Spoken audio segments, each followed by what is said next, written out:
Some 20-30 years later, she laughed at the snapshot. और यहाँ पर कवित्री अपनी माँ के बारे में कहती है, she laughed at the snapshot some 20-30 years later, कि 20-30 वर्ष पश्चात है जब माँ ने इस फ़ोटो को देखा। स्नैपशॉट का मतलब है इस फ़ोटो को देखा उसने, तो माँ इस फ़ोटो को देखकर हंसी, उसने खुशी महसूस की और कहा सी बेटी एंड डॉली सीड से, और माँ ने कहा कि मेरी दोनों इन चचेरी बहन जो बेटी और डॉली है इनको देखो, एंड लुक, और देखो how they dress us for the beach, कि हाउ दे अपने पेरेंट्स थे जब हमें समुद्र के किनारे पर घूमने के लिए और जाया करते थे तो कितनी सुंदर पोशाक हमें पहनाया करते थे।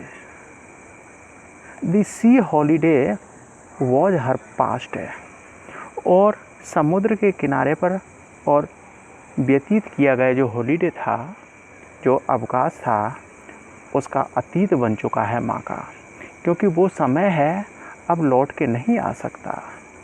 माइन इज हर लाफ्टर, और मेरा जो माइन इज हर लाफ्टर, और मेरा जो अतीत है वो माँ की हंसी है, क्योंकि माँ ने माँ के लिए जो समुद्र के किनारे पर जो समय व्यतीत किया गया था, जो हॉलीडे व्यतीत किया था, वो लौट के नहीं आ सकता। और माइन इज हर लाफ्टर, और मेरे लिए माँ की जो हंसी है वो लौट के नहीं आ सकती, क्योंकि पास्ट बन चुका है, क्योंकि जो हंसी मैंने अतीत में माँ की और देखी थी, अब उस हंसी को अब मैं नहीं देख सकती। बोथ राई, हम दोनों ही और दुखी हैं। कौन? माँ और बेटी। With the labour is of loss, कि इस दुख से हम दोनों ही दुखी हैं, क्योंकि इन दोनों का कवित्री के लिए माँ की हंसी वापस नहीं आ सकती, और कवित्री की माँ के लिए जो समुद्र के किनारे पर जो हॉलीडे उसने व्यतीत किया था वो वापस लौट के नहीं आ सकता, इसलिए दोनों ही कैसे हैं? वो दुखी हैं। नाउ अब she'd been dead nearly as many years, अब माँ की मृत्यु हुए लगभग उतना ही समय व्यतीत हो गया है।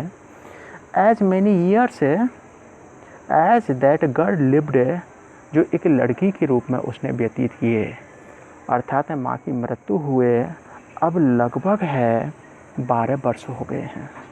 एंड ऑफ दी सर्कमस्टांसेज, और परिस्थितियाँ, कि माँ की मृत्यु के पश्चात और परिस्थितियों ने उसे इस प्रकार से चारों तरफ से घेर लिया है, देयर इज़ नथिंग टू से एट ऑल, कि वह कुछ भी कहने के लिए समर्थ नहीं है। इट्स साइलेंस है, साइलेंसेज, और माँ की मृत्यु ने उसे पूरी तरीके से शांत बना दिया है, मौन बना दिया है, अवाक बना दिया है।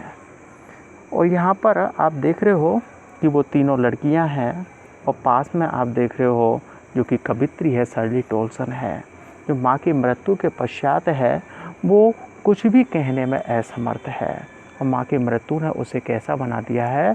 साइलेंस बना दिया है, शांत बना दिया है।